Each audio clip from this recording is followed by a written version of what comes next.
আসসালামু আলাইকুম ওয়া ৰাহমাতুল্লাহি ওয়া বাৰাকাতুহু। ওয়ালাইকুম আসসালাম ৰহমতুল্লাহি ওয়া বাৰাকাতুহু। আজি আমাৰ ওয়ালাইকুম এইটো আসসালাম। আৰম্ভ কৰো। ঠিক আছে, মই খালি মিউট কৰি থৈছো হা। অ'কে, আজি আমাৰ পাৰ্ট 38। আমি যোৱাবাৰৰ পৰা আমি মানে চাইছিলো ৰাসূলুল্লাহ সাল্লাল্লাহু আলাইহি মদিনালৈ আহোঁতে কি কি ধৰণৰ সমস্যাৰ সন্মুখীন হৈছিলে আৰু তেওঁ কি ধৰণে সেই সমস্যাবোৰ মানে তেওঁ মানে হেণ্ডেল কৰিছিলে, টেকেল কৰিছিলে। ঠিক আছে, নাহমাদু ওয়া নুসাল্লি আলা রাসূলিহিল কারীম, আম্মা বা'দ, ফাআউযু বিল্লাহি মিনাশ শাইতানির রাজীম, বিসমিল্লাহির রাহমানির রাহিম। রাব্বি ইশরাহ লি সাদরি ওয়া ইয়াসসির লি আমরি ওয়াহলুল উকদাতাম মিন লিসানি ইয়াফকাহু কাওলি। আমি ইতিমধ্যে দেখা পালো যে ইহুদীখিনিয়ে প্ৰথম অৱস্থাত ৰাসূলুল্লাহ সাল্লাল্লাহু আলাইহি মদিনালৈ আহিলে, তেতিয়া সিহঁতৰ সকলোৰে পৰা যিটো মানে বেছি মানে যিটো অসুবিধা পাইছিলে মদিনাৰ ভিতৰত, মদিনা চহৰৰ ভিতৰত, এয়া হৈছে ইহুদীখিনিৰ পৰা। আৰু ইহুদীখিনিৰ লগে লগে আৰু এখিনি আছিলে মানুহ, সেইখিনি মুছলমান। সিহঁতি ক'বলৈ গ'লে সিহঁতি প্ৰথমতে ইছলাম কবুল কৰিলে, কিন্তু ইছলাম কবুল কৰিলেও আচলতে সিহঁতি মনেৰে আচলতে মুছলমান হ'ব পৰা নাছিলে। আৰু কিন্তু সিহঁতি কি হয়, যেতিয়া অলপ সমস্যা হয় বা অকমান নিজৰ স্বাৰ্থত আঘাত সনা যেন দেখা পায়, তেতিয়াই সিহঁতি কি হয়, ৰাসূলুল্লাহ সাল্লাল্লাহু আলাইহি আৰু মুছলমানৰ সিহঁতি মানে বিৰোধিতা কৰিবলৈ আৰম্ভ কৰে, আৰু সিহঁতি মানে কথাবোৰ বৰ এটা ভাল নাপায়। আৰু সেই তেনেকুৱা ধৰণৰ মানুহখিনি হেৰিটো সিহঁতৰ লিডাৰ আছিলে আব্দুল্লাহ ইবনে উবাই। আমি পাম ইয়াৰ পিছতে।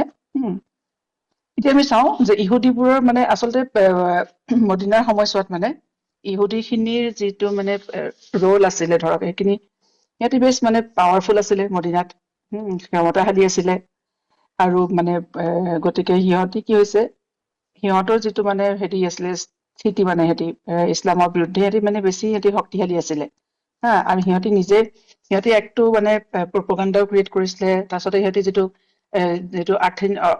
আৰ্থিক যিটো মানে হেৰি সিহঁতৰ হাতত আছিলে, গ্ৰীড যিটো ইকনমিক মানে হেৰি। গতিকে সিহঁতি মুছলমানক মানে সেই সময়ত মুছলমানৰ অৱস্থা খুব শোচনীয় আছিলে, কাৰণ মুহাজিৰ সকলো এৰি থৈ আহিছিলে মদিনালে। যেতিয়া কি কৰিছে ইহুদীখিনিয়ে সিহঁত মুছলমানক শোষণ কৰিবলৈ আৰম্ভ কৰিছিলে। কাৰণ আমি দেখা পাওঁ মুছলমানসকলে মানে অতি সহজে ইহুদীৰ পৰা মানে ধাৰ লবলৈ বাধ্য হৈছিলে প্ৰায়। আৰু সেই সময়ত কি কৰে, ইহুদীখিনিয়ে সুতৰ বিনিময়ত মানে পইচা ধাৰলে দি, ধন ধাৰলে দি মুছলমানৰ মানে শোষণ কৰিছিলে। আৰু এটা কথা জানিব যে যিটো ইহুদীৰ যিটো শৰীয়ত আছিলে বা ইছৰাইলৰ যিটো শৰীয়ত আছিলে, তাত কিন্তু সুদ সিহঁতৰ কাৰণে হাৰামে আছিলে, যি ধৰণে ইছলামত মানে শৰীয়তত সুদ হাৰাম কৰা হৈছে। কিন্তু তাৰ পিছতো সিহঁতি কি কৰে, মানে সেই সুদ নিজৰ ওপৰত সিহঁতি হালাল কৰি লৈছিলে। এতিয়া চাওঁ, ইহুদীবোৰে কেৱল নিজেই মানে শোষণ কৰি ক্ষান্ত থকা নাছিলে।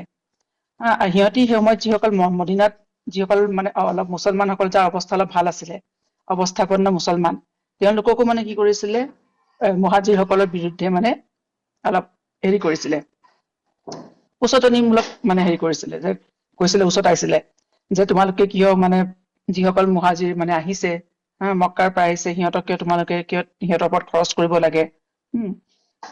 মানে এনেকুৱা এই ধৰণে খৰচ কৰি থাকিলে তোমালোকৰ মানে ভৱিষ্যতে তোমালোকৰ হাতত একো নাথাকিব, তোমালোক দুখীয়া হৈ যাবা, তোমাৰ ইত্যাদি ইত্যাদি কথাৰে কি কৰে সিহঁতি, যিসকল আনচাৰ চাহাবা আছিলে তেওঁলোককো মুহাজিৰসকলৰ বিৰুদ্ধে মানে উচতাইছিলে। নহয়, কাৰণ কেলে আমি দেখা পাওঁ, যেতিয়া মুহাজিৰসকল আহিলে, মক্কাৰ পৰা যেতিয়া মুহাজিৰসকল আহিলে, তেতিয়া আনচাৰসকলে তেওঁলোকৰ একদম মানে আঁকোৱালি লৈছিলে, নহয়। আৰু ৰাসূলুল্লাহ সাল্লাল্লাহু আলাইহি আহি সৰ্বপ্ৰথম যিটো কাম কৰিছিলে, সেইটো অশুভতৰ যিটো বান্ধোন, মানে ইছলামিক যিটো মানে দিনী যিটো ভাতৃত্ববোধৰ যিটো বান্ধোন, তেওঁ এজন মুহাজিৰ চাহাবাৰ, এজন আনচাৰ চাহাবাক সেই ভাতৃত্ব বন্ধনেৰে বান্ধিছিলে। গতিকে তেওঁলোকে নিজৰ সা সম্পদো আনচাৰসকলে মুহাজিৰসকলৰ লগত হেৰি কৰিছিলে। গতিকে এইবোৰ দেখি আচলতে ইহুদীবোৰে কি কৰিলে, যে এইটো কথা নহয় যে এওঁলোকৰ মাজত ইমান মানে একতাটো আহিবলৈ দিব নোৱাৰি মুছলমানৰ মাজত। আৰু সেইকাৰণে সিহঁতি কি কৰে, আনচাৰ সকলক মানে যে তোমালোকো মদিনাবাসী, আমিও মদিনাবাসী, সেই সূত্ৰে কি কৰে, সিহঁতি আনচাৰ চাহাবাসকলক উচতাবলৈ চেষ্টা কৰে।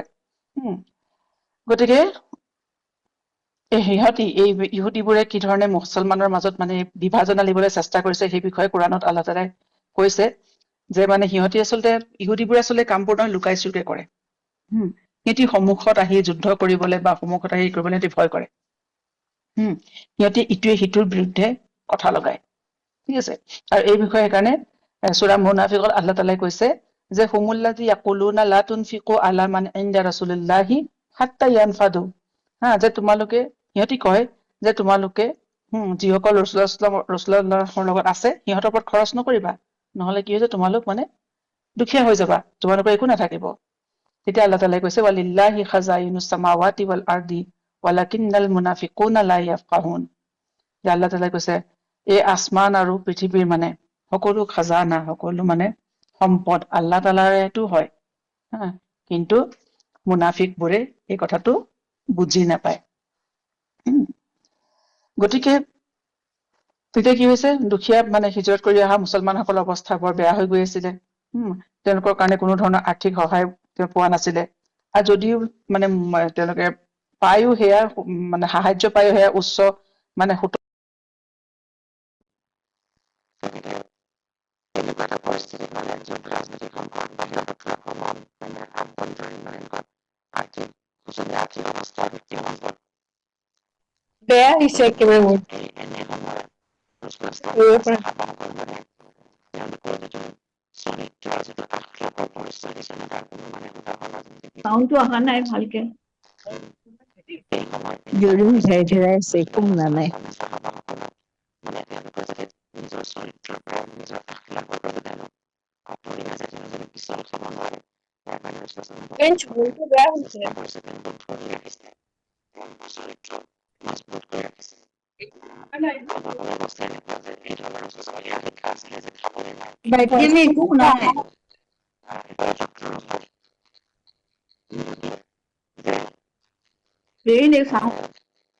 তেওঁলোকে কৈছে আমি খাবলৈ নাই, পিন্ধিবলৈ নাই, বুলিয়ে আমি মানে সত্যৰ লগত আপোচ কৰিম নেকি? তেওঁলোকে সত্যৰ লগত সময়তে তেওঁলোকে মানে অন্যায় তেওঁলোকে লগ নিদিছিলে, তেওঁলোকে সত্যৰ লগত আপোচ কৰা নাছিলে। তেওঁলোকে ইমান মানে খাবলৈ নাই অৱস্থাই হোৱাটছএপত মেছেজ এটা কৰি আছো।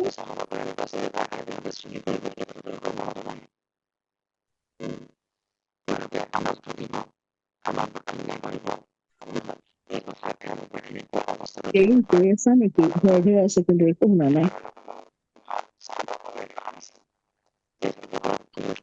বাইদেউ আপোনাৰ মাতটো অহা নাই একেবাৰে, কোনেও শুনা নাই। গতিকে শিক্ষা মুছলমান মানে কৰ্মৰ যিটো মানে এনেকুৱা অৱস্থাটো তেওঁলোকে আল্লাহ তাআলালৈ ভয় কৰিছিলে। আমি মানে মিছা কথা কোনোবা চুৰ কৰি দেখিছে আল্লাহ তাআলাই আমাক ধৰিব। আমাৰ আচলতে সমস্যা হৈছে আজি মানুহৰ মুছলমানৰ মনত কি হৈছে, আল্লাহৰ ভয় নাইকিয়া হৈ গৈছে।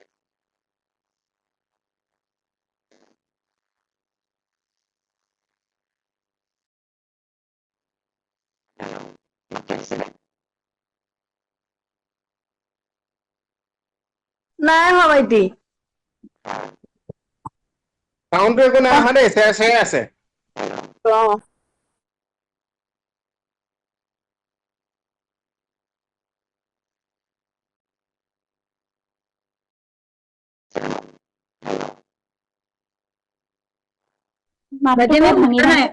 আপোনাৰ স্পিকাৰ এইটো মানে হেৰি হৈ গৈছে নে? একো শুনা নাই আমি।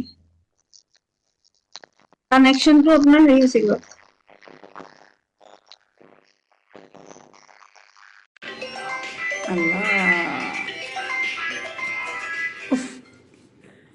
হেল্ল', এতিয়া আহিছে?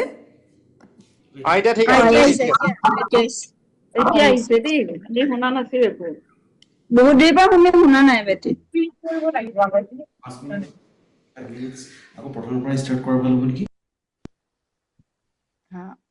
এতিয়া আহিছে নে? এতিয়া পাইছো। এতিয়া পাইছে ন? আচ্ছা ঠিক আছে তেনেহ'লে। নহয় মই সেইকাৰণে মানে ময়ো কিবা প্ৰব্লেম পাই আছো এইফালৰ পৰা। বহুত দেৰিৰ পৰা ইমান নাই, বহুত দেৰি হ'ল, অলপ দেৰি হ'ল মুঠতে। হ'ল ন? 5 মিনিট মান হ'ল। মানে আপুনি যে ক'লে এই আল্লাহ আৰু আকাশৰ পৃথিৱীৰ সকলো খাজানা তাৰ সেইখিনিৰ পিছৰ পৰা পৰা নাই শুনা ন? তাৰ অকে পিছৰ অকে, পৰা নাই। আচ্ছা ঠিক আছে তেনেহ'লে। বিসমিল্লাহিৰ ৰহমানিৰ ৰহিম। আপোনালোকে খালি নিজে মানে মিউট কৰি ল'ব হা, মই মানে মিউট কৰিবলৈ যাওঁতে চাগে হেৰি হৈ গ'ল। ঠিক আছে, ঠিক আছে। গতিকে আল্লাহ তালাই যেতিয়া সিহঁতৰ এই বিষয়ে, সিহঁতে যেতিয়া মানে ইহুদীবোৰে যেতিয়া মানে আনচাৰ চাহাবাসকলক এই বিষয়ে কয় যে তোমালোকে কিয় মুহাজিৰ খিনিৰ ওপৰত খৰচ কৰিছা, তেতিয়া তেতিয়া আল্লাহ তালাই মানে এই বিষয়ে আয়াত নাজিল কৰে যে সিহঁতি কয় যে তোমালোকে যিসকল ৰাসূলুল্লাহ সাল্লাল্লাহু লগত আছে তেওঁলোকৰ ওপৰত খৰচ নকৰিবা। কিন্তু সিহঁতি নাজানে, অৰ্থাৎ মুনাফিকবোৰে নাজানে যে সকলো মানে এই পৃথিৱী আৰু আকাশত থকা সকলো মানে যিবোৰ মানে সম্পদ সকলোতো আল্লাহ তালাৰে। কিন্তু সিহঁতি বুজি নাপায়, অৰ্থাৎ সিহঁতকো এই সম্পদ কোনে দিছে? আল্লাহ তালাই দিছে, নহয় জানো?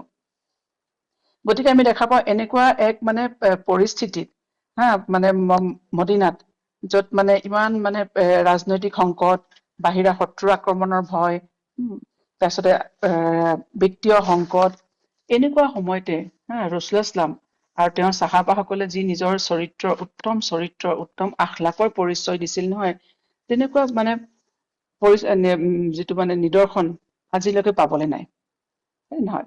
চাহাবাসকলৰ মানে ৰাসূলুল্লাহ ইছলামে কোনো পৰিস্থিতিতে মানে যেনেকুৱা পৰিস্থিতি বেয়া হওক, যেনেকুৱাই হেৰি হওক, কোনো অৱস্থাতে ৰাসূলুল্লাহ ইছলামে চাহাবাসকলক তেওঁলোকৰ চৰিত্ৰৰ পৰা পিছল খাবলৈ দিয়া নাছিলে, যে তেওঁলোকৰ আখলাক তল পৰিবলৈ দিয়া নাছিলে। তেওঁলোকৰ চৰিত্ৰ মজবুত কৰি ধৰি ৰাখিছিলে। তেওঁলোকৰ খাবলৈ নাই, পিন্ধিবলৈ নাই, হয় নে নহয়? ইফালে শত্ৰুৰ ভয়, কিন্তু কোনো অৱস্থাতে তেওঁলোকে সত্যৰ লগত কেতিয়াও আপোচ নকৰে, অন্যায়ৰ তেওঁলোকে কেতিয়াও মানে লগ নিদিয়ে। ঠিক আছে, আচলতে তেওঁলোক আছিলে খুব চৰিত্ৰৱান, নিৰ্ভীক, ন্যায়পৰায়ণ, সংবেদনশীল আৰু কৰ্মঠ আছিলে। আৰু যেতিয়া মানুহৰ এইকেইটা গুণ থাকে নহয়, তেতিয়া আচলতে আল্লাহ তালাৰ সহায় আহে। মানুহে যে কয়, আমি মানে যে কান্দি থাকো যে মানুহৰ কিয় আল্লাহে সহায় নকৰে, আচলতে মানুহে নিজৰ মাজত এইকেইটা গুণ মানে গঢ়ি তুলিব লাগিব, তেতিয়াহে আল্লাহ তালাৰ ফালৰ পৰা সহায় আহে। চাহাবাসকলে আচলতে আল্লাহ তালালৈ ভয় কৰিছিলে। তেওঁলোকৰ এইটো আছিলে যে খাবলৈ নাই বুলিলে বা মানে মিছা মাতিম নেকি, আনক ঠগিম নেকি, হয় নে নহয়? চুৰি কৰিম নে মই, অন্যায় কৰিম নে? কাৰণ আল্লাহটো দেখি আছে, আল্লাহটো ধৰিব। আৰু আজি আমাৰ আচলতে সমস্যা হৈছে, আমাৰ মুছলমানৰ মনত আজি আল্লাহৰ ভয় নাইকিয়া হৈ গৈছে। আল্লাহৰ ভয় নাই, মানুহক ভয় কৰো, হয় নহয়? আৰু সেইটো কাৰণে আচলতে মুছলমানৰ চাউণ্ডটো অৱস্থা মাজে মাজে নাইকিয়া। শোচনীয়।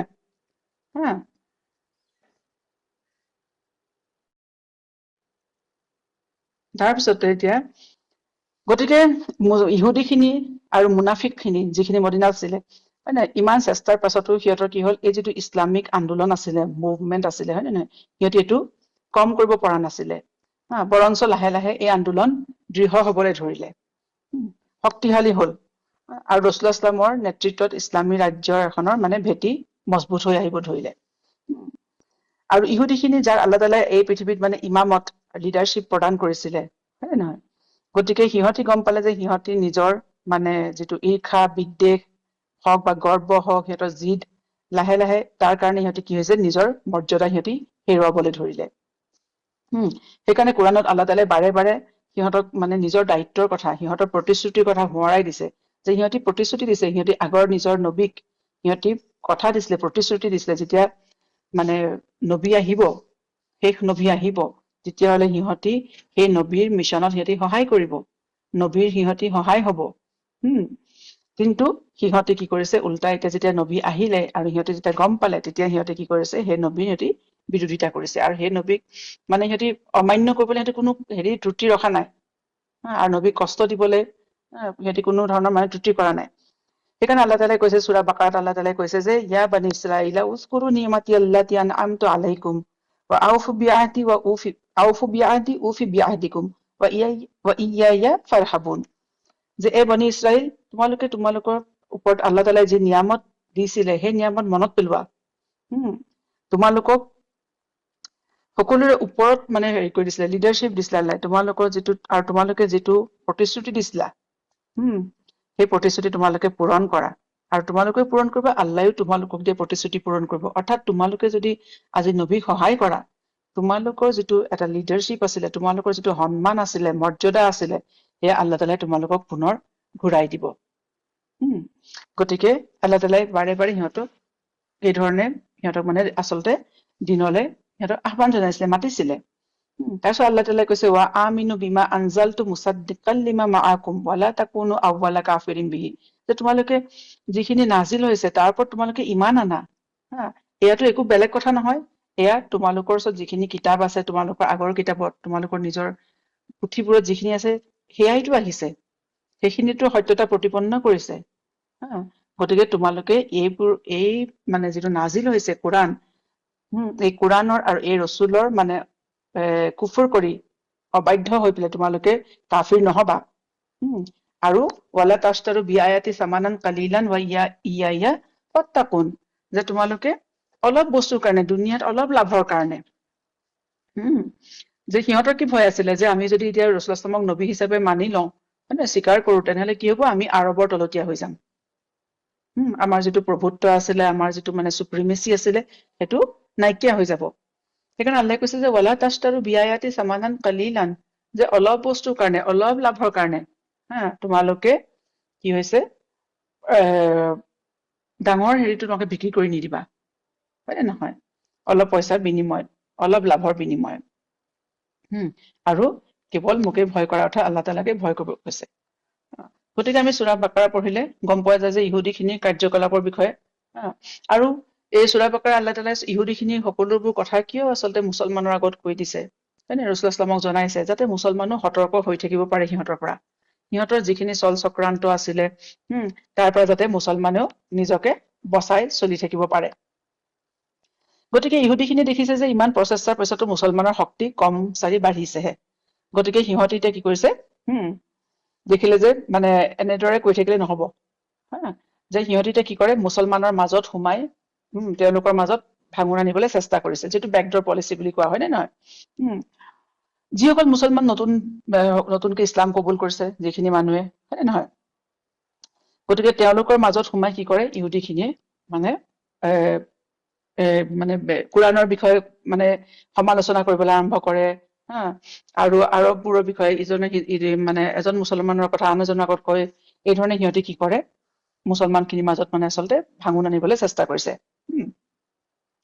আৰু তাৰ কাৰণে সিহঁতে কি কৰে, যিখিনি মুনাফিক আছিলে সিহঁতৰ সহায় লয়, যেনে আব্দুল্লাহ ইবনে উবাই, হয় নে নহয়। আৰু সেইকাৰণে আচলতে মুনাফিক যিটো মানে সূৰা বাকাৰাত আহিছে, মুনাফিকৰ যিটো কনচেপ্ট আচলতে, হয় নে, হিপক্ৰেটছ বুলি যে কোৱা হৈছে, আচলতে হৈছে যে সিহঁতি ইছলামৰ মাজত থাকি, ইছলাম মানে গ্ৰহণ কৰি ইছলামৰ বিৰুদ্ধে সিহঁতি কাম কৰে। আৰু সেইকাৰণে আচলতে আল্লাহ তাআলাই কি কৰিছে, মুনাফিকৰ যিটো শাস্তি, কাফিৰৰ শাস্তিতকৈ মানে বেছি বুলি কৈছে, যে সিহঁতে জহন্নামৰ একেবাৰে তলত থাকিব। গতিকে কথাটো আচলতে কিয় মুনাফিকৰ ইমান শাস্তি মানে বিধান ৰখা হৈছে কোৰাণত, কাৰণ কেলে, যে মানে বাহিৰৰ পৰা কোনোবা আক্ৰমণ কৰিছে, দেখিবলৈ ভাল যে এজন কাফিৰে আক্ৰমণ কৰিছে, মানে একো নাই, মানুহে কাফিৰ হয়, নুবুজে, সেইকাৰণে আক্ৰমণ কৰিছে ইছলামক। কিন্তু এজন মুছলমানে তেওঁ যেতিয়া নিজে মুছলমান হয়, নিজৰ দিনৰ বিষয়ে যেতিয়া তেওঁ মানে অপপ্ৰচাৰ কৰে, দিনৰ কথা যেতিয়া বেছি বেয়াকে কয়, গতিকে তেওঁতকে বেছি আৰু দিনৰ অনিষ্ট কোনেও কৰিব নোৱাৰে। কাৰণ মানুহে এইটো ক'ব, চা মুছলমানে যেতিয়া কৈছে নিজৰ দিনটো বেয়া বুলি, হয় নে নহয়, নিজৰ ধৰ্ম বেয়া বুলি, গতিকে তাত আৰু কি ক'বলৈ বাকী থাকিলে। গতিকে সেই দিনৰ প্ৰতি যিটো আল্লাহ তাআলাই যিটো দায়িত্ব দিছিলে মুছলমানক, যে তোমালোকে আনকো দিনে ইছলামলে, যিটো দিনে হক হয়, দিনুল হক হয়, তালে মানুহক মাতা, দাৱাত দিয়া, গতিকে মানুহ কিয় আহিব, হয় নে নহয়। আৰু সেইটো কাৰণে আচলতে মুনাফিকে যিমানখিনি অনিষ্ট কৰিব পাৰে, কাফিৰেও ইমানখিনি অনিষ্ট কৰিব নোৱাৰে দিনে ইছলামৰ। সেইকাৰণে এই মুনাফিকৰ যিটো চাৰিত্ৰিক বৈশিষ্ট্য, তাৰ বিষয়ে ৰাসূলুল্লাহ সাল্লাল্লাহু কৈছে, সিহঁতৰ মানে কেইটামান সিহঁতৰ চৰিত্ৰৰ কিছুমান বৈশিষ্ট্য দেখা পোৱা যায়, যাৰ পৰা গম পোৱা যায় যে মানুহ এজন মুনাফিক হয়। কাৰণ ৰাসূলুল্লাহ সাল্লাল্লাহু কৈছে, সিহঁতে যেতিয়াই কথা কয় মিছা কথা কয়, সিহঁতে প্ৰতিশ্ৰুতি দি প্ৰতিশ্ৰুতি ভংগ কৰে, আৰু সিহঁতি আমানতৰ খিয়ানত কৰে, অৰ্থাৎ মিছা কথা কোৱা, কথা দি কথা নৰখা, আৰু লেনদেনত যিটো ঠগ আৰু প্ৰবঞ্চনা, সেয়া হৈছে মুনাফিকৰ বৈশিষ্ট্য। গতিকে এই ক্ষেত্ৰত আমি নিজেও চোৱা দৰকাৰ ন, যে আমি যে হাদিছ শুনো বা কোৰাণৰ আয়াত শুনা পাওঁ, যে এনেকুৱা ধৰণৰ বৈশিষ্ট্য আমাৰ চৰিত্ৰৰ মাজত নাইতো, হয় নহয়। এবাৰ ৰাসূলুল্লাহ সাল্লাল্লাহু সেইকাৰণে আচলতে ৰাসূলুল্লাহ সাল্লাল্লাহু মুনাফিকৰ বৈশিষ্ট্য কথা কৈ আমাক স্পষ্টভাৱে মানে মুছলমানক সতৰ্ক কৰি দিছে, যাতে এনেকুৱা ধৰণৰ বৈশিষ্ট্য মুছলমানৰ মানে চৰিত্ৰ দেখা পোৱা নাযায়। এবাৰ ৰসুল ইছলামক সোধা হৈছিল যে মুছলমান ভয়াতুৰ হয়নে? ৰসুল ইছলামে ক'লে হ'ব পাৰে, মুছলমান ভয়াতুৰ হ'ব পাৰে। তাৰপিছত আকৌ এবাৰ প্ৰশ্ন কৰিছিলে কোনোবা চাহাবাই যে মুছলমান বখিল মানে কৃপণ হ'ব পাৰেনে? ৰসুল ইছলামে কৈছে হ'ব পাৰে। কিন্তু ৰসুল ইছলামে কৈছে তাৰপিছত কৈছে যে কিন্তু মুছলমান কেতিয়াও মিছলীয়া নহয়, মুছলমানে কেতিয়াও প্ৰতিশ্ৰুতি ভংগ নকৰে আৰু মুছলমানে ঠগ প্ৰবঞ্চনা নকৰে। গতিকে এয়া হৈছে মুছলমানৰ মানে চৰিত্ৰৰ গুণ, আখলাক, বা যি কি নহওক। এতিয়া কথা হ'ল যে এতিয়া এইদৰে কি হৈছে মানে মদিনাত এটা মুনাফিকৰ দল গঠন হ'ল আৰু সিহঁতৰ লিডাৰ আছিলে আব্দুল্লাহ ইবনে উবাই। আৰু এই ঘটনাটো আব্দুল্লাহ ইবনে উবাই যে কিমান ডাঙৰ মুনাফিক আছিল সেয়া মানে আমি উহুদৰ যুদ্ধৰ সময়ত ঘটনা ওলাই পৰে, ঠিক আছে। আৰু মানে কিদৰে ৰসুল ইছলামক আৰু চাহাবাসকলক প্ৰায় প্ৰত্যেক হেৰিতে মানে হলটেকত পেলাবলৈ কি কৰে চেষ্টা কৰি থাকে। এতিয়া আব্দুল্লাহ ইবনে উবাই কোন আছিলে? যে আচলতে যেতিয়া মানে ৰসুল ইছলাম মদিনালৈ আহিছিলে নহয়, তেতিয়া মানে কি হৈছে, তেতিয়া আউছ আৰু খাজৰাজ যি দুটা কবিলা আছিলে আৰবৰ, সিহঁতৰ অৱস্থা বৰ ভাল নাছিলে। সিহঁতৰ মাজত মানে বহু শতিকা ধৰি যুদ্ধ চলি আছিলে আৰু ফলত কি হৈছিলে, সিহঁতৰ বহুত মানে ডাঙৰ ডাঙৰ লিডাৰৰ সিহঁতৰ মৃত্যু হৈছিলে। ৰসুল ইছলাম আহি পোৱাৰ আগতে সিহঁতৰ কি হৈছিলে, মদিনাত নিজৰ কোনো লিডাৰ নাছিলে আউছ আৰু খাজৰাজৰ। খালি সিহঁতৰ মাজত যিজন বয়োজ্যেষ্ঠ আছিলে সেয়া হৈছে আব্দুল্লাহ ইবনে উবাই। আৰু সেইকাৰণে সিহঁতে ঠিক কৰিছিলে যে মানে সিহঁতে আব্দুল্লাহ ইবনে উবাইকে সিহঁতৰ লিডাৰ হিচাপে নিৰ্বাচিত কৰিলে আৰু তেওঁকে মানে এদিন তেওঁৰ মানে কি কম মানে তেওঁ মুকুট পিন্ধাব আৰু সেইটো সিহঁতি ঠিক ঠাক কৰি আছিলে। আৰু তেনে সময়তে কি হ'ল, আল্লাহ তাল্লাহৰ ফালৰ পৰা হুকুম আহিলে, নিৰ্দেশ আহিলে ৰসুল ইছলামে হিজৰত কৰিব লাগে। আৰু ৰসুল ইছলাম হিজৰত কৰি যেতিয়া মদিনালৈ আহিলে আৰু মদিনাৰ মানুহখিনি ইতিমধ্যে বেছিখিনি ইছলাম কবুল কৰিছিলে, গতিকে তেওঁলোকে যিটো আব্দুল্লাহ ইবনে উবাইক যিটো লিডাৰ পতাৰ হেৰি ৰাখিছিলে সেইটো পৰিত্যাগ কৰি এতিয়া ৰসুল ইছলামক তেওঁলোকে নিজৰ লিডাৰ হিচাপে তেওঁক গ্ৰহণ কৰিলে। আৰু সেই যে এটা ক্ষোভ যিটো সেইটো সদায় আব্দুল্লাহ ইবনে উবাইৰ মনত সদায় থাকি গ'ল। আৰু সি কি কৰিছে, বদৰৰ যুদ্ধৰ পিছত আব্দুল্লাহ ইবনে উবাইও মানে দেখিলে যে এতিয়াতো মানে মুছলমানৰ আৰু ৰসুল ইছলামৰ শক্তি বাঢ়ি আহিছে, তেতিয়া সি দেখুৱাই পেলাই সি মুছলমান হ'ল, ইছলাম কবুল কৰিলে, কিন্তু মনেৰে কেতিয়াও ইছলাম গ্ৰহণ কৰিব পৰা নাছিলে আৰু ৰসুল ইছলামক কেতিয়াও মনেৰে সি মানে মানি ল'ব পৰা নাছিলে। গতিকে আৰু মানে তাৰ যিখিনি কবিলাৰ মানুহ আছিলে সেইখিনি কি কৰে, সি সদায় মানে ৰসুল ইছলামৰ এগেইনষ্টত বিৰুদ্ধে মানে উচতাই থাকিবলৈ চেষ্টা কৰে। তেনেকুৱা এটা ঘটনা হ'ল, এটা আছিলে জেইদ বিন লুচেইদ বুলি এটা মুনাফিক। এবাৰ বজাৰলৈ গ'ল আৰু উমৰ ৰাদিয়াল্লাহু আনহুৰ লগত তৰ্কাতৰ্কি কৰি আছিলে, কাজিয়া কৰি আছিলে। আৰু ৰসুল ইছলামক মানে বিষয়ে খুব মানে টন্ট কৰি কথা কৈ আছিলে। তেতিয়া সি কৈছে যে তেওঁতো দাবী কৰে যে তেওঁ আসমানৰো তেওঁৰ জ্ঞান আছে, আসমানৰ পৰা তেওঁলৈ ৱহী নাজিল হয়, তেওঁলৈ মানে বিশেষ বাৰ্তা আহে, কিন্তু তেওঁ নিজৰ হেৰুৱা উজ্জনি ক'ত আছে সেইটো নাজানে। অৰ্থাৎ সেই সময়তে ৰসুল ইছলামৰ চাগে উট হেৰাইছিলে বা সুধিছিলে তেওঁ। অৰ্থাৎ সিহঁতে কি কৰে, বিভিন্ন ধৰণৰ কথাৰে ৰসুল ইছলামক আচলতে মানে আক্ৰমণ কৰিবলৈ চেষ্টা কৰি থাকে সকলো সময়তে। ৰসুল ইছলামৰ জানো কাম নাই, ক'ত কি বস্তু হেৰাইছে কি কৰিছে সেইখনৰ কথা কৈ ফুৰিব। কিন্তু সিহঁতে এই ধৰণে কি হৈছে, ৰসুল ইছলামক বিভিন্ন ধৰণে অত্যাচাৰ কৰিবলৈ চেষ্টা কৰিছিলে। যেতিয়া এই কথাষাৰ ৰসুল ইছলামৰ কাণত পৰিলে, তেতিয়া তেওঁ ক'লে ৰসুল ইছলামে যে ৱাল্লাহি মই যিমানখিনি জানো, মই সিমানখিনিয়ে জানো যিমানখিনি মোৰ ওপৰত মানে নাজিল কৰা হয়, মোৰ ওচৰলৈ অৱতীৰ্ণ কৰা হয়, তাতকৈ বেছি মোৰ আৰু কোনো মানে মোৰ জ্ঞান নাই। আল্লাহ তাআলাই মোক ৱহীৰ জৰিয়তে জনাইছে যে মোৰ মানে যে যিটো মানে ৱহীৰ জৰিয়তে জনাইছে মই সিমানখিনিয়ে জানো। আৰু গতিকে এতিয়া আল্লাহ তাআলাই মোক ৱহীৰ জৰিয়তে জনাইছে যে মই যে মানে যিজনী উট হেৰাইছে সেই উটজনী অমুক উপত্যকাত আছে, আৰু তাই মানে কি হৈছে, নাকত বান্ধি থোৱা লেগামডাল এটা জোপোহাত মানে ফচি গ'ল আৰু সেইকাৰণে তাইতে উভতি আহিব পৰা নাই উটজনী। আৰু ৰসুল ইছলামৰ কথা শুনি কেইজনমান মানুহ গ'ল উটজনী বিচাৰি আৰু একজেক্টলি সেই ঠাইতে পালে আৰু সেই অৱস্থাতে পালে যি বিষয়ে ৰসুল ইছলামে কৈছিলে। গতিকে ইমানবোৰ মানে সিহঁতে সকলো কথাতে আচল কথাটো হৈছে যে সিহঁতে কি কৰিছে, এই মানুহখিনিয়ে ৰসুল ইছলামক মানে সকলো কথাতে আক্ৰমণ কৰিবলৈ চেষ্টা কৰি থাকে। আৰু তাৰপিছত যেতিয়া সিহঁতে তাৰ প্ৰমাণো পায় তেওঁ সঁচা ৰসুল হয় নে নহয়, তাৰ পিছতো কিন্তু সিহঁতি মানি নলয়। আকৌ সিহঁতি তাৰপিছত কি কৰে, বিভিন্ন ধৰণে দ্বিতীয় এটা উপায় চিন্তা কৰে কি ধৰণে আকৌ আক্ৰমণ কৰিব পাৰি। গতিকে আব্দুল্লাহ ইবনে উবাই মানে এই মানুহখিনি সেই বস্তুটো মানে সেই জুই কৰা মানে সেই যিটো হিংসাৰ জুই আছিলে সেইটো জ্বলাই ৰাখিছিলে।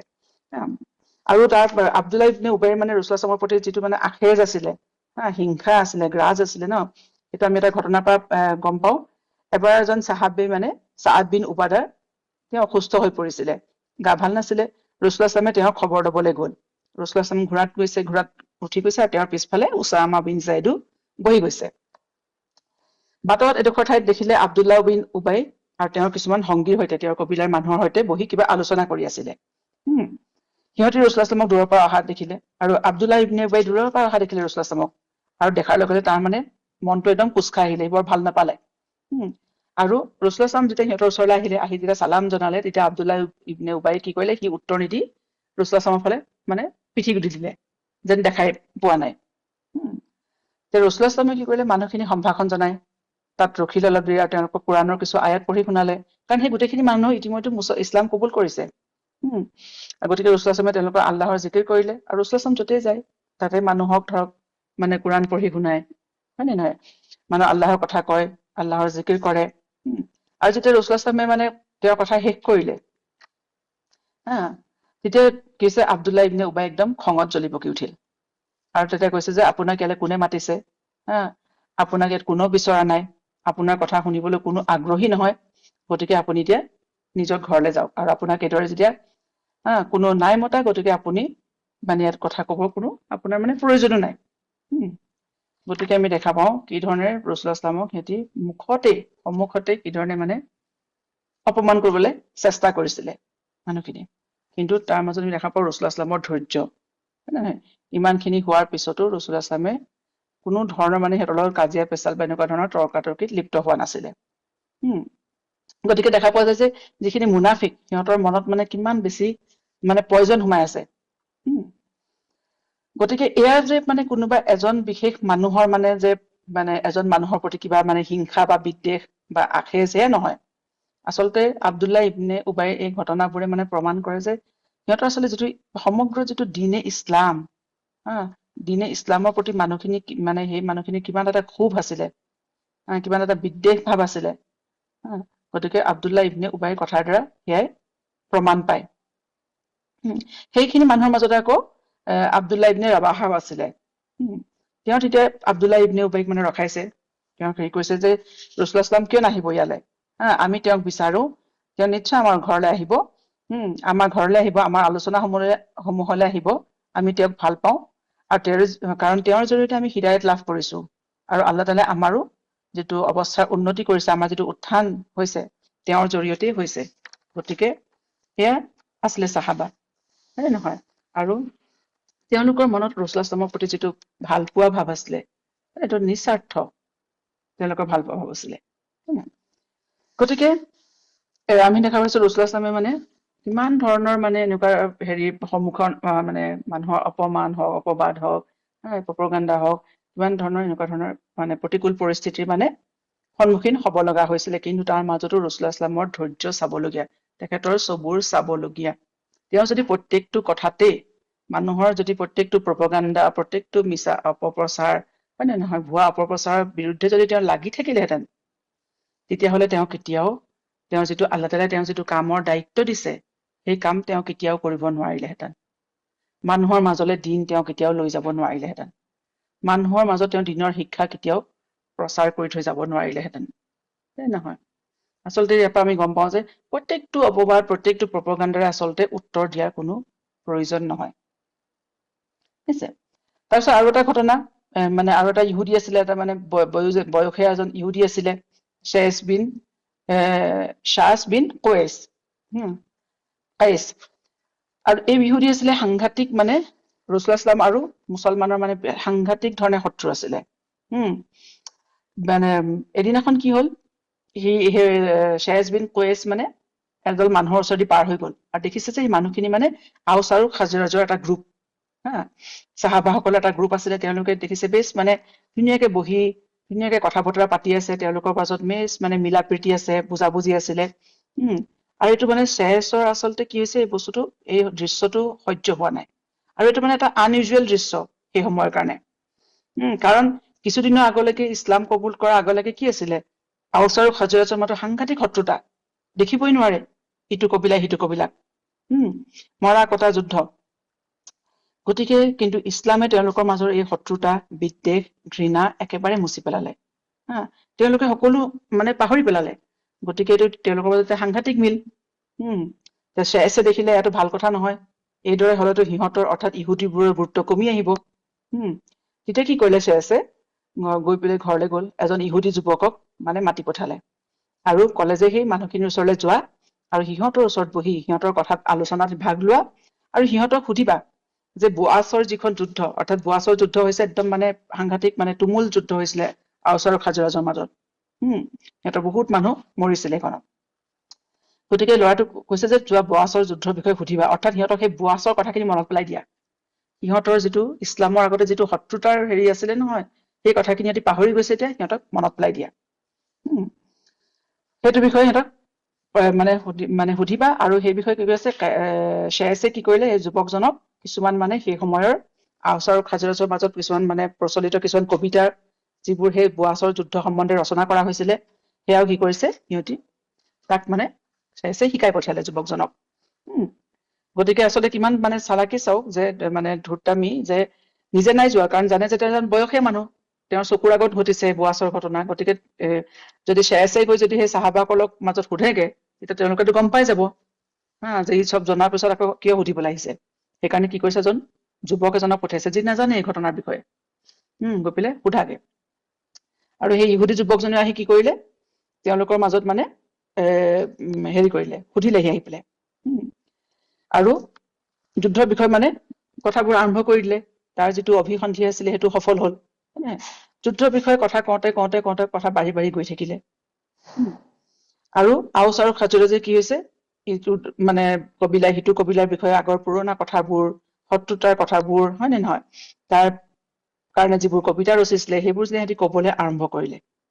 কবিতালৈ সিহঁতি গ'লগে এতিয়া।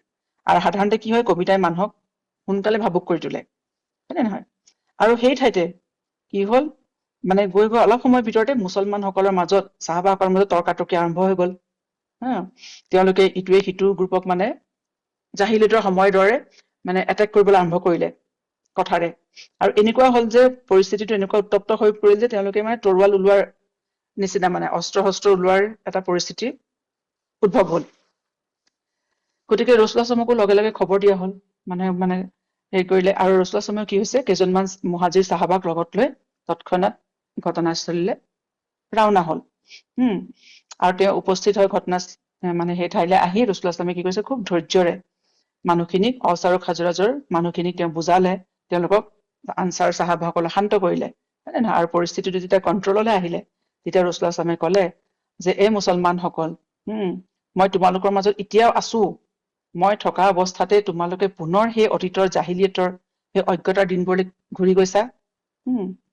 যত নেকি আল্লাহ তাআলাই তোমালোকক ইছলামৰ হিদায়ত দিলে, তোমালোকক সন্মানিত কৰিলে, হয় নে, এদিন ইছলামৰ দ্বাৰা তোমালোকৰ অজ্ঞতাৰ অন্ধকাৰৰ পৰা বাহিৰ উলিয়াই আনিলে, কুফুৰৰ পৰা মুক্ত কৰিলে, আৰু তোমালোকৰ অন্তৰবোৰ এক কৰিলে, আৰু তোমালোকৰ শক্তিশালী কৰিলে। তাৰপিছত কিদৰে তোমালোকে মানে এই ধৰণৰ মূৰ্খামি কাম কৰিব পাৰা। বাছ এইদৰে কৈ ৰসুলাচলামে এটা ডাঙৰ মানে আকৌ যিটো মানে ইহুদীৰ যিটো চক্ৰান্ত আছিলে, মদিনাত মানে এখন মানে কাজিয়াৰ সৃষ্টি কৰা, গতিকে সেইটো ৰসুলাচলামে শান্ত কৰিলে অতি ধৈৰ্য সহকাৰে তেওঁৰ হিকমতৰ দ্বাৰা। আৰু এই কথা শুনি মুছলমানসকলে এনেকুৱা হল যে তেওঁলোকে তেওঁলোকৰ যেন চেন্সটোহে ঘূৰাই পালে। তেওঁলোকে মানে এইটো গম পালে যে শয়তানে তেওঁলোকৰ লগত মানে তেওঁলোকক কি ধৰণে পাকত পেলাবলৈ চেষ্টা কৰিছিলে, আৰু এটা শত্ৰুৰ এটা চক্ৰান্ত আছিল। আৰু ৰসুলাচলামে আহি তেওঁলোকক এই বিপদৰ পৰা উদ্ধাৰ কৰিলে। তেওঁলোকে নিজৰ ভুল বুজি পালে চাহাবাসকলে, আৰু ইজনে সিজনক সাবটিলে, আৰু সন্তোষ মনেৰে তেওঁলোক ঘৰা ঘৰি গল। আৰু এই ঘটনাৰ পিছত তেওঁলোকৰ যিটো ইমানৰ যিটো দৰ্জা আছিলে, স্তৰ আছিলে, আৰু বৃদ্ধি পালে। গতিকে আমি দেখা পাওঁ যে শয়তানে কিমান সহজে মানুহক আক্ৰমণ কৰি নিজৰ জালত মানে পেলাবলৈ চেষ্টা কৰে, হয় নে নহয়। মানুহৰ বিবেক মানে বশীভূত হৈ যায়, চিন্তা কৰিব নোৱাৰা হৈ যায় মানুহে। ভাই ভাইৰ মাজতো কাজিয়া লগাই দিয়ে। গতিকে আচল কথা হৈছে আল্লাহ তাআলাই মুছলমানৰ মাজত যিটো মানে কাজিয়া পেচাল, আল্লাহ তাআলাই একেবাৰে পচন্দ নকৰে। আৰু মুছলমানে নিজৰ মাজত কাজিয়া কৰিলে আচলতে আল্লাহ তাআলাৰ খং উঠে। গতিকে ৰসুলাচলামে মানে ৰসুলাচলামে কি কৰিলে, মুছলমানৰ মাজত তেওঁলোকক মানে যাতে কাজিয়া মানে যে সৰু সৰু কথাত আগতে আৰববোৰে কাজিয়া কৰিছিলে নে, কথাই কথাই সিহঁতি কাজিয়া কৰে, যুদ্ধ কৰে, হয় নে নহয়? এই সকলোখিনি আঁতৰাই আচলতে ৰচুল্লাহ চাহাবে মানুহখিনি একতাৰ দোলেৰে বান্ধিলে। আৰু এয়া হৈছে আচলতে ইছলামৰ ভেটি। আচলতে মুছলমানসকলৰ মাজত কাজিয়া পেচাল থকাটো আল্লাহ তালাই একেবাৰে পচন্দ নকৰে, হয় নে নহয়? এই যে আমাক যে আল্লাহ তালাই যে এটা হেৰি দিলে, যে মানে ফৰজ কাম কিছুমান দিলে, হয় নে নহয়? যেনেকে কলিমা হওক বা নামাজ হওক, ৰোজা হওক, হজ হওক, জাকাত হওক, হয় নে নহয়? আপুনি চাবচোন এই ফৰজ খিনি মানে চাব যে পৃথিৱীৰ সকলো ঠাইৰ মানুহৰ একেই, হয় নে নহয়? স্থান, জাতি, ভাষা, সময় নিৰ্বিশেষে কোনো মানে ইয়াত কোনো ধৰণৰ কোনো মানে পাৰ্থক্য নাই, কোনো ভিন্নতা নাই। আৰু এনেধৰণৰ মানে যিটো সমতা, যিটো ঐক্যতা, মানে একতা, সেয়া আন কোনো ধৰ্মতে পোৱা নাযায়। প্ৰত্যেক ধৰ্মতে চাব অলপ অলপ স্থান অকমান, ঠাই অকমান সলনি হলেই তেওঁলোকৰ ধৰ্মীয় ৰীতি নীতিবোৰ সলনি হৈ যায়, হয় নে নহয়? আনকি তেওঁলোকৰ বিভিন্ন বংশ পৰিয়ালৰ মাজতো একেটা ধৰ্মৰ মানুহৰে কি হৈছে, সিহঁতৰ যিবোৰ ৰীতি নীতি আছে সেইবোৰ বেলেগ হয়, ধৰ্ম অলপ সিহঁতৰ বেলেগ হৈ যায়। কিন্তু ইছলাম একমাত্ৰ মানে ধৰ্ম, মানুহ পৃথিৱীৰ য'তেই থাকক, যি ভাষাতেই কথা কওক, থলুৱা সংস্কৃতিৰ ৰীতি নীতি মানুহৰ যেনেকুৱাই নহওক, কিন্তু ফৰজসমূহ সকলো ঠাইতে একেই, কোনো ভেদাভেদ নাই, কোনো তাত সাল সলনি কোনো কৰিবও নোৱাৰে, হয় নে নহয়? সেইকাৰণে আমি হজলৈ গলে আমি দেখা পাওঁ না, যে কিমান ঠাইৰ মানুহ, আমি ভাষা বুজি নাপায়, কোনো মানুহে কাৰো ভাষা বুজি নাপায়, হয় নে নহয়?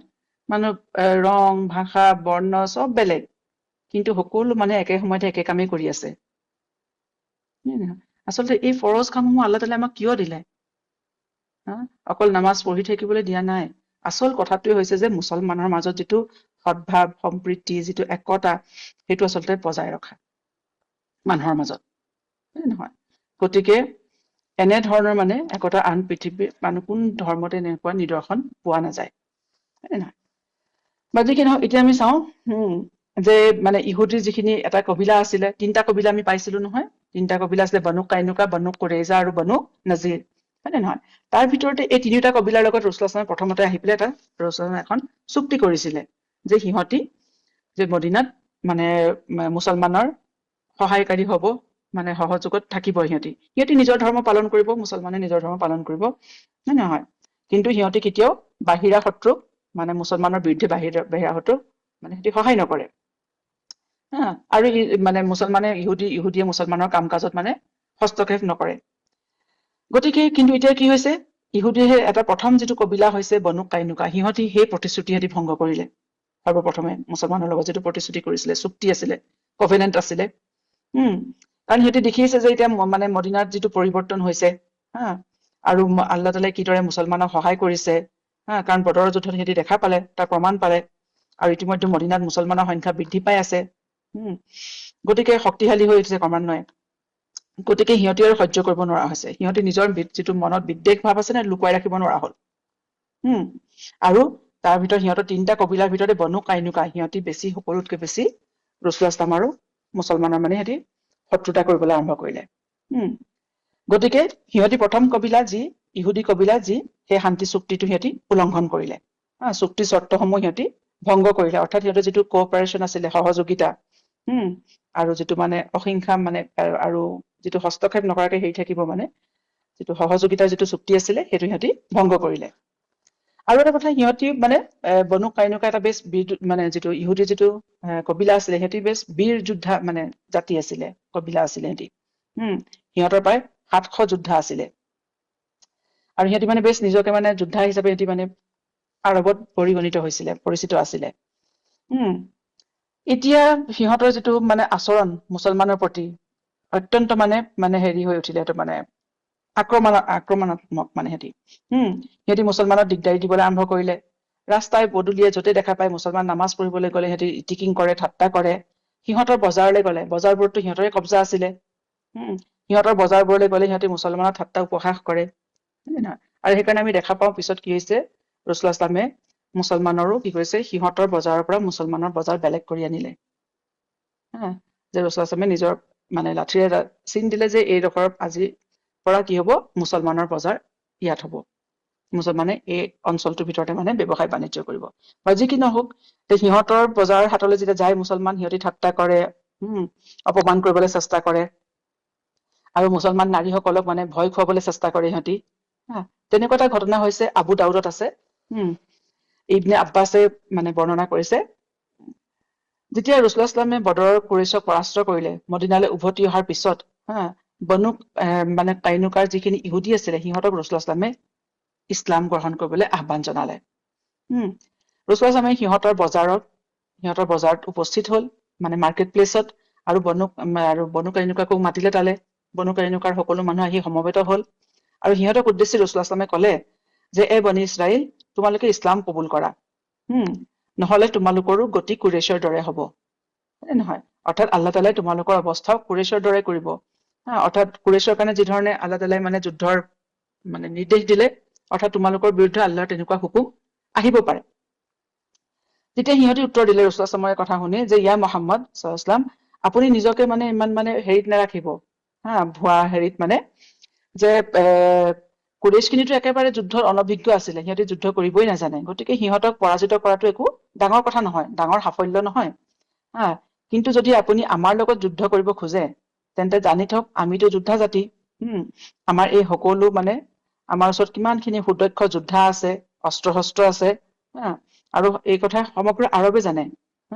গতিকে আপুনি আমাৰ দৰে যুদ্ধ জাতিৰ সন্মুখীন মানে হোৱা নাইতো, গতিকে আপুনি সেইকাৰণে কুৰেশ্বক হৰুৱাই আপুনি বহুত মানে হেৰি ভাবি আছে যে আপুনি মানে আমাকো হৰুৱাব পাৰিব, ভুল ধাৰণাত আছে। গতিকে আপুনি এই ভুল ধাৰণাত নাথাকিব।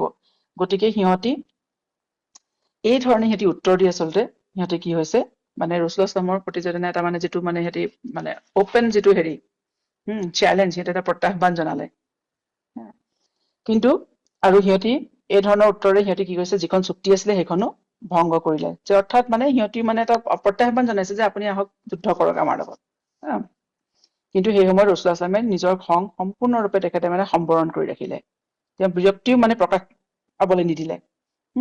আৰু ৰছুল্লাহ ইছলামে মুছলমানসকলকো ধৈৰ্য ধৰিবলৈ পৰামৰ্শ দিলে, আৰু ক'লে যে আল্লাহৰ ফালৰ পৰা যেতিয়া মানে কোনো ধৰণৰ নিৰ্দেশ অহালৈকে, ফৰমান অহালৈকে, আৰু সঠিক সময় অহালৈকে যাতে মুছলমানসকলে ধৈৰ্য ধৰি থাকে, তাৰ কাৰণে তেওঁ মুছলমানসকলক মানে পৰামৰ্শ দিলে।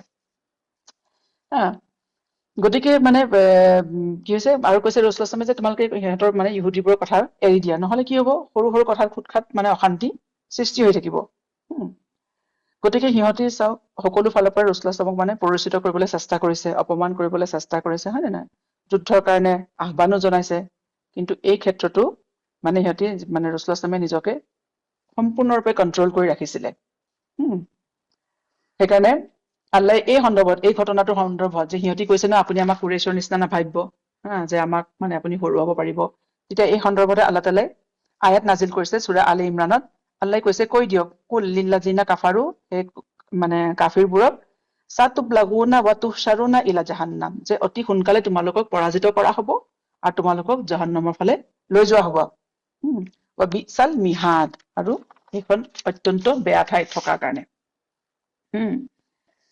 গতিকে আল্লাহ কৈছে এই সন্দৰ্ভতে, মানে বনু কাইনুকাৰ সন্দৰ্ভতে আয়াত নাজিল হৈছিলে। তাৰপিছত আল্লাহ তাআলাই কৈছে যে যিদিনাখন মানে দুটা দল, অৰ্থাৎ বদৰৰ যুদ্ধৰ কথা কৈছে, যেতিয়া দুটা দল মানে একেলগে সন্মুখে লগ হৈছিলে, সন্মুখী হৈছিলে, তাত তোমালোকৰ কাৰণে এটা ডাঙৰ উদাহৰণ আছে, নিদৰ্শন আছে, দৃষ্টান্ত আছে। তাৰ মাজত দুইটা দলৰ এটা দলে আল্লাহ তাআলাৰ হৈ ফি সাবিলিল্লাহ যুদ্ধ কৰিছিলে, আৰু এটা দলে কি কৰিছিলে, সিহঁতি কুফুৰ কৰিছিলে। সিহঁতি কুফুৰৰ হৈ সিহঁতি যুদ্ধ কৰিছিলে, ঠিক আছে। গতিকে তোমালোকে নিজ চকুৰে ঘটনাটো দেখিছা, অৰ্থাৎ চবেই জানে সেই ঘটনাটোৰ বিষয়ে। আৰু আল্লাহ কাক সহায় কৰিলে, আল্লাহ তাআলাই ইউআইয়িদু বিনাছৰিহি মাইয়াশাউ, আল্লাহ যাক ইচ্ছা তাকে সহায় কৰে, আল্লাহ মুছলমানক সহায় কৰিলে। আৰু ইন্না ফি যালিকা লা ইব্ৰাতাল লিউলিল আবছাৰ, আৰু বুজা মানুহৰ কাৰণে, জ্ঞানী মানুহৰ কাৰণে ইয়াত এটা ডাঙৰ মানে শিক্ষা সোমাই আছে, তেওঁলোকে শিক্ষা লয় এনেকুৱা ধৰণৰ ঘটনাৰ পৰা। অৰ্থাৎ আল্লাহ তাআলাই এয়া বনু কাইনুকাকো মানে সতৰ্ক কৰি দিছে, যে সিহঁতে আচলতে যিহেতু ৰছুল্লাহ ইছলামক মানে সিহঁতি ঠাট্টা কৰিছে না, যে আপুনি আমাৰ লগত যুদ্ধ কৰিব নোৱাৰিব, যুদ্ধত আমাৰ লগত জিকিব নোৱাৰিলে।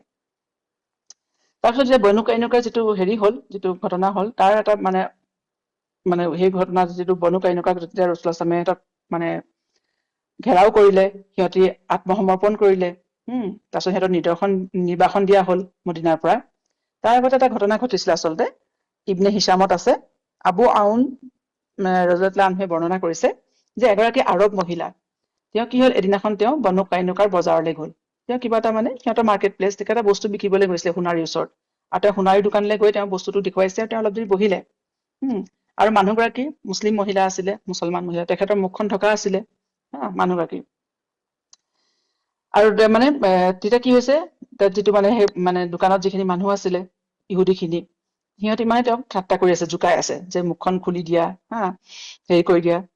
তেতিয়া তেওঁ একো মাত মতা নাই। তেতিয়া কি কৰিলে ইহুদীটোৱে, যিটো দোকানৰ মালিক আছিলে, সি কি কৰিলে, তেওঁৰ চাদৰৰ আগটো পিছফালে এটা খুঁটাত বান্ধি দিলে। মানুহগৰাকী গম নাপায়। তেওঁ যেতিয়া যাবৰ সময়ত উঠিলে, লগে লগে তেওঁ কি হল, মূৰৰ পৰা চাদৰখন পৰি থাকিলে। আৰু তাকে দেখি সিহঁতৰ ওচৰৰ মানুহ মানে ইহুদীবোৰ জমা হল, আৰু সিহঁতি খুব মানে হাঁহিবলৈ ধৰিলে। গতিকে এতিয়া মানুহগৰাকীয়ে লাজত মানে আৰু অপমানত তেওঁ খুব খঙত তেওঁ খুব চিঞৰিবলৈ ধৰিলে মানুহগৰাকীয়ে। তেওঁ চিঞৰ শুনি এজন মুছলমান মানে পুৰুষ সেই ওচৰেদি গৈছিলে, তেওঁ দৌৰি আহিলে আৰু তেওঁ ইহুদীটো সোণাৰীটোক আক্ৰমণ কৰিলে আৰু ইহুদীটো মৰি থাকিলে। মাৰি পেলাই, ইমান খং উঠিছে। যেতিয়া ইহুদীটো মৰি গল, তেতিয়া কি হৈছে, সেই ইহুদীৰ ওচৰৰ যিখিনি মানুহ আছিলে, ইহুদীখিনি আহি মুছলমানজনকো হত্যা কৰিলে। আৰু দুটা হত্যাৰ ঘটনা হল বজাৰত। গতিকে মদিনাৰ গোটেই পৰিৱেশটো তপ্ত হৈ পৰিলে। এতিয়া নিহত হোৱা মুছলমানজনৰ পৰিয়ালে মানে এতিয়া গৈ পেলাই ৰাছূলুল্লাহ সাল্লাল্লাহু আলাইহি ওচৰত আৰু মানে হেৰি কৰিলে যে মুছলমানসকলকো ওচৰত তেওঁলোকে হেৰি কৰিলে যে এই হত্যাৰ মানে প্ৰতিশোধ লব লাগে, গতিকে তেওঁলোকক সহায় কৰিব লাগে। তেওঁলোকে গোটেই ৰাছূলুল্লাহ সাল্লাল্লাহু আলাইহি ওচৰলৈ গৈ তেওঁলোকে এই কথা নিজৰ দাবী কৰিলে মুছলমানে। আৰু এইদৰে আমি দেখা পাওঁ যে মুছলমান আৰু মানে ইহুদী যিটো কবিলা বানু কাইনুকা, সিহঁত মাজত বিবাদটো ক্ৰমান্বয়ে বৃদ্ধি পাবলৈ ধৰিলে। আৰু এতিয়াও ইহুদী খিনিও আৰু মানে অৰ্থাৎ বানু কাইনুকাইও মানে প্ৰকাশ্যভাৱে মুছলমানৰ লগত শত্ৰুতা আৰম্ভ কৰিলে। গতিকে এতিয়া কি হল, 15 শ্বাৱাল 2 হিজৰীত যে ৰাছূলুল্লাহ ইছলামে এই বনু কাইনুকাৰ সিহঁতৰ দুৰ্গৰ ফালে মানে সিহঁতৰ দুৰ্গ আক্ৰমণ কৰিবলৈ ৰাছূলুল্লাহ ইছলামে মুছলমান সৈন্যৰ সৈতে ৰাওনা হল 15 শ্বাৱাল 2 হিজৰীত। আৰু যাবৰ সময়ত ৰাছূলুল্লাহ ইছলামে সদায় যেতিয়া মদিনা এৰি থৈ যায়, তেওঁ মদিনাৰ দায়িত্ব, মদিনাত মানুহৰ নামাজ পঢ়োৱাৰ দায়িত্ব আৰু অন্যান্য যাৱতীয় যিখিনি ৰাজনৈতিক কাম আছে, যিখিনি দৰকাৰী মানে অফিচিয়েল কাম আছে, তাৰ কাৰণে ৰাছূলুল্লাহ ইছলামে সদায় এজন চাহাবাক তাৰ দায়িত্ব দি থৈ যায়। এইবাৰ ৰাছূলুল্লাহ ইছলামে আবু লুবাবা ইবনে আবুল মুনজিৰক মদিনাৰ দায়িত্ব অৰ্পণ কৰি থৈ গল, আৰু তেওঁ মুছলমান সৈন্যৰ সৈতে বনু কাইনুকা দুৰ্গৰ ফালে ৰাওনা হল। আচলতে বনু কাইনুকা খিনিও সিহঁতি কি হৈছে, মদিনাৰ মাজতে আছিলে, মদিনাতে আছিলে সিহঁতি। আন দুটা কবিলা কি হৈছিলে, মদিনাৰ পৰা অলপ দূৰত আছিলে, মদিনাৰ আউটস্কাৰ্টত আছিলে ইহুদী কবিলা, হয় নহয়। আৰু যাওঁতে ৰাছূলুল্লাহ ইছলামে সিহঁতৰ লগত যুদ্ধ কৰাৰ উদ্দেশ্যেৰে ৰাওনা হল। তেতিয়া যাওঁতে সেই মানে সৈন্য বাহিনীৰ যিটো মানে ফ্লেগ বিয়াৰাৰ আছে, সেয়া আছিলে হামজা বিন আব্দুল মুত্তালিব। গতিকে ৰাছূলুল্লাহ ইছলামৰ নেতৃত্বত মুছলমান সৈন্যক আগবাঢ়ি অহা দেখি যেতিয়া বনু কাইনুকাই দেখিলে সিহঁতৰ দুৰ্গৰ পৰা, সিহঁতি খুব ভয় খালে। সিহঁতি প্ৰথমতে কি ভাবিছিলে যে সিহঁতি দুৰ্গৰ মাত্ৰ সিহঁতৰ ইহুদীবোৰ সদায় নহয় কি হয়, দুৰ্গৰ মাজত থাকে, ডাঙৰ ডাঙৰ মানে ফৰ্টিফাইড মানে চিটি, সিহঁতৰ চব থাকে ভিতৰত ব্যৱস্থা, যাতে বাহিৰৰ পৰা সিহঁতক কোনো শত্ৰুৱে আক্ৰমণ কৰিব নোৱাৰে। সিহঁতি যেতিয়া প্ৰথমতে ভাবিছে যে মুছলমান সৈন্য আহিব আক্ৰমণ কৰিবলৈ, সিহঁতি কি কৰিছে, নিজৰ খোৱা বোৱাৰ চব যা যোগাৰ কৰি সিহঁতি দুৰ্গৰ ভিতৰত আছে, আৰু দুৰ্গৰ ওপৰৰ পৰা মানে সিহঁতি আক্ৰমণ কৰি থাকিব। কিন্তু ৰাছূলুল্লাহ ইছলামক অহা দেখি সিহঁতি খুব ভয় খালে। তাৰ আগতেতো সিহঁতি প্ৰথমতে ৰাছূলুল্লাহ ইছলামক মানে চেলেঞ্জ কৰি থৈ আহিছিলে যে আপুনিতো আমাৰ লগত যুদ্ধ কৰি চোৱাই নাই, আপুনি যুদ্ধ কৰিলেহে গম পাব, হয় নে নহয়, আমি কিমান মানে সাহসী, আমাক হৰুৱাব পাৰিব নে নোৱাৰে। কিন্তু ৰাছূলুল্লাহ ইছলামক মানে সৈন্যৰ সৈতে আগবাঢ়ি অহা দেখি সিহঁতি আৰু মানে যুদ্ধ কৰিবলৈ সাহস গোটাব নোৱাৰিলে। আচলতে আল্লাহ তাআলাই সিহঁতৰ অন্তৰত ভয় দি দিলে। ভয়তে সিহঁতি কি হৈছে, দুৰ্গৰ ভিতৰতে সোমাই আছে। এতিয়া কিমান দিন সোমাই থাকিব, হয় নে নহয়। সিহঁতৰ যিবোৰ খাদ্য সম্ভাৰ আছিলে, যিখিনি যাৱতীয় বস্তু আছিলে, এতিয়া বাহিৰৰ পৰা ছাপ্লাই বন্ধ হৈ গল, কাৰণ ৰাছূলুল্লাহ ইছলাম আৰু সৈন্য চাৰিওফালে আগুৰি আছে দুৰ্গটো। গতিকে সিহঁতৰ বস্তু বাহিনী কমি আহিলে। গতিকে সিহঁতি এতিয়া কি হৈছে, মানে চাৰেণ্ডাৰ কৰিবলৈ সিহঁতি বাধ্য হল। আৰু এই ধৰণে ৰাছূলুল্লাহ ইছলামে প্ৰায় 15 দিন ৰাছূলুল্লাহ ইছলাম আৰু মুছলমান সৈন্যই কি হৈছে, দুৰ্গৰ বাহিৰত বাহৰ পাতি আছিলে। আৰু অৱশেষত কি হল, 15 দিনৰ পিছত বনু কাইনুকাৰ মানুহখিনিয়ে সিহঁতি সমৰ্পণ কৰিলে, চাৰেণ্ডাৰ কৰিলে, ঠিক আছে। আৰু সিহঁতি এইটো কলে যে ৰাছূলুল্লাহ ইছলামে সিহঁতৰ বিষয়ে যি বিচাৰ কৰিব, যি বিচাৰ ৰায়দান দিব, সেয়া সিহঁতি মানি লব। কিন্তু সিহঁতৰ বিচাৰ কৰি পেলাই ৰাছূলুল্লাহ ইছলামে কিবা ৰায় দিয়াৰ আগতে, বিচাৰ দান কৰাৰ আগতে কি হৈছে, ৰায় দান কৰাৰ আগতে আব্দুল্লাহ ইবনে উবাই আহি গল। এই যে মুনাফিকৰ কথা কৈছিলো, আহি সিহঁতৰ হৈ পেলাই বনু কাইনুকাৰ হৈ খুব চিফাৰিছ কৰিব ধৰিলে। আচলতে কি হৈছে, ইছলামিক ল মতে যোনে মানে ধৰক মানে হেৰি কৰে, বিশ্বাসঘাতকতা কৰে, সিহঁতৰ কঠোৰ শাস্তি আছে। আৰু সেই কথা আব্দুল্লাহ ইবনে উবাই জানিছিলে আৰু সেইকাৰণে কি কৰিছে আব্দুল্লাহ ইবনে উবাই যিহেতু এতিয়া নতুন নতুন মুছলমান হৈছে আহি কি কৰিছে সিহঁতৰ হৈ পেলাই খুব ৰাছূলুল্লাহ সাল্লাল্লাহু আলাইহি ওয়াসাল্লামৰ ওচৰত চিফাৰিছ কৰিব ধৰিছে যে সিহঁতৰ দুইটা কবিলাৰ মাজত বনু কাইনুকা আৰু আব্দুল্লাহ ইবনে উবাইৰ কবিলাৰ মাজত খুব এটা বন্ধুত্বপূৰ্ণ সম্পৰ্ক আছিলে আগতে সিহঁতে ইমান ভাল আছিলে ইজনে সিজনক খুব সহায় কৰে গতিকে এতিয়া কি হৈছে আব্দুল্লাহ ইবনে উবাইৰ খাতিৰত সিহঁতক ৰাছূলুল্লাহ সাল্লাল্লাহু আলাইহি ওয়াসাল্লামে কোনো ধৰণৰ শাস্তি বিহিব নালাগে সিহঁতক এৰি দিব লাগে এই বাৰে বাৰে কৈ ৰাছূলুল্লাহ সাল্লাল্লাহু একদম অতিষ্ঠ কৰি দিলে আৰু অৱশেষত ৰাছূলুল্লাহ সাল্লাল্লাহু মানে আব্দুল্লাহ ইবনে উবাইৰ অনুৰোধ ৰক্ষা কৰিলে আৰু সিহঁতক ইহুদীখিনিক কোনো শাস্তি প্ৰদান নকৰিলে তাৰ ঠাইত সিহঁতক কি কৰিলে অৰ্থাৎ কেপিটেল পানিচমেন্ট নিদিলে কিন্তু তাৰ ঠাইত এইটো ৰায় দিলে ৰাছূলুল্লাহ সাল্লাল্লাহু যে সিহঁতি নিজৰ পৰিয়াল লৈ মদিনা এৰি গুচি যাবলৈ সিহঁতক পাৰ্মিশ্যন দিলে যে তোমালোকে নিজৰ পৰিয়ালবৰ্গ লৈ মানুহখিনি লৈ তোমালোক কোনো মদিনাত থাকিব নোৱাৰিবা মদিনাত ত্যাগ কৰিব লাগিব আৰু সিহঁতৰ অস্ত্ৰ শস্ত্ৰ সম্পদ কিন্তু সিহঁতি লগত একো নিব নোৱাৰিব সেইটো চৰ্তত সিহঁতক মদিনা এৰি যাবলৈ পাৰ্মিশ্যন দিলে অনুমতি দিলে ঠিক আছে গতিকে সিহঁতি কি হৈছে বনু কাইনুকাৰ মানুহখিনিও সেই ৰায়টো মানি সিহঁতি অকল সিহঁতৰ নিজৰ পৰিয়ালৰ মানুহৰ সৈতে সিহঁতৰ কবিলাৰ সৈতে সিহঁতি মদিনা এৰি গুচি গ'ল আৰু সিহঁতৰ যিমান অস্ত্ৰ শস্ত্ৰ সম্পদ আছিলে সকলোবোৰ সিহঁতি তাতে এৰি থৈ গ'ল আচলতে সিহঁতক সেই বস্তুবোৰৰ বিনিময়ত সিহঁতক জীৱন দান দিয়া হ'ল তাৰপিছত সিহঁতি তাৰ পৰা গৈ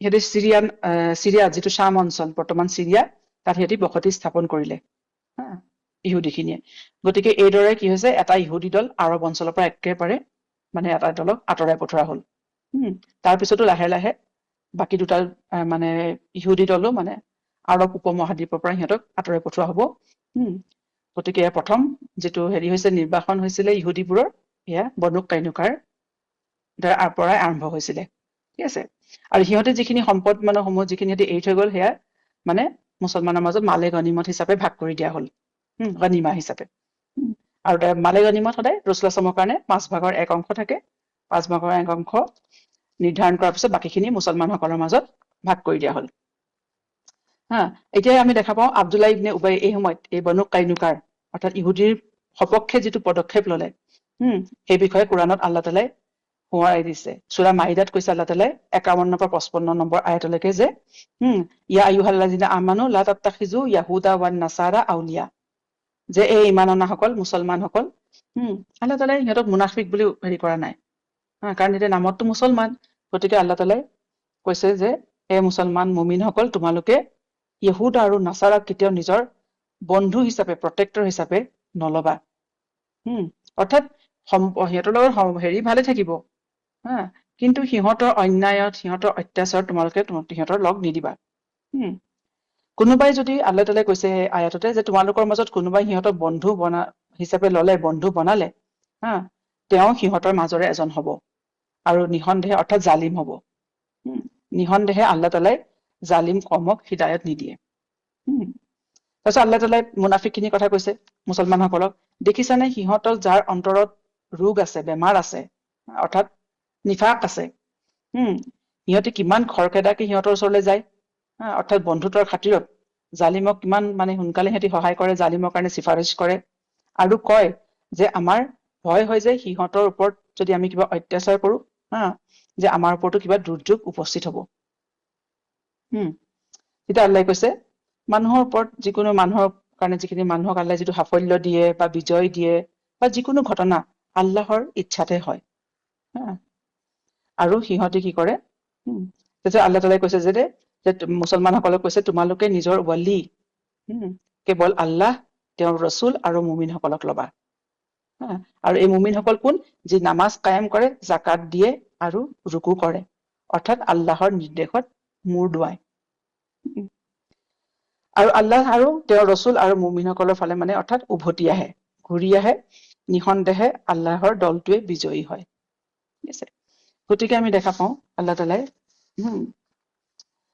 এই সকলোবোৰ হেৰিতে যে কোৰাণৰ আয়াতসমূহ নহয় আমি যেতিয়া চিৰত চাওঁ ৰাছূলুল্লাহ সাল্লাল্লাহু তেতিয়াহে আচলতে আমি সেই আয়াতসমূহৰ কিছুমান আয়াতৰ অৰ্থ বুজিবলৈ সহজ হয় যদি আমি সেই ঘটনাটো বা সেই হেৰিটো নাজানো কোনটো ঘটনাত কি সন্দৰ্ভত সেই আয়াতটো নাজিল হৈছে গতিকে আয়াতসমূহ আমাৰ আচলতে বুজি পোৱাটো অলপ কষ্টকৰ হৈ পৰে বুজি পোৱাটো অসম্ভৱ হৈ পৰে আচলতে ঠিক আছে আৰু আমি দেখা পালো যে কি ধৰণে আল্লাহ তালাই নবী সাল্লাল্লাহু আলাইহি ইছলামৰ জৰিয়তে লাহে লাহে ক্ৰমান্বয়ে মানে ইছলাম প্ৰতিষ্ঠা কৰিলে গোটেই আৰৱ উপমহাদ্বীপত। ইয়াৰ পিছতে আহিব প্ৰথমটো মানে এটা হেৰি আঁতৰ কৰিলে ইহুদী কবিলা, যিহঁতি মানে অত্যাচাৰ কৰি আছিলে, ইছলামৰ ক্ষতি সাধন কৰি আছিলে। তাৰপিছত বাকী দুটা আৰু কি হয় আমি দেখা পাম। আৰু ইয়াৰ পিছতে আহিব উহুদৰ যুদ্ধ, আকৌ কুৰাইশৰ লগত আকৌ যুদ্ধ। সুবহানাকা আল্লাহুম্মা বিহামদিকা নাশহাদু আল্লা ইলাহা ইল্লা আনতা নাস্তাগফিৰুকা ওয়া নাতুবু ইলাইক।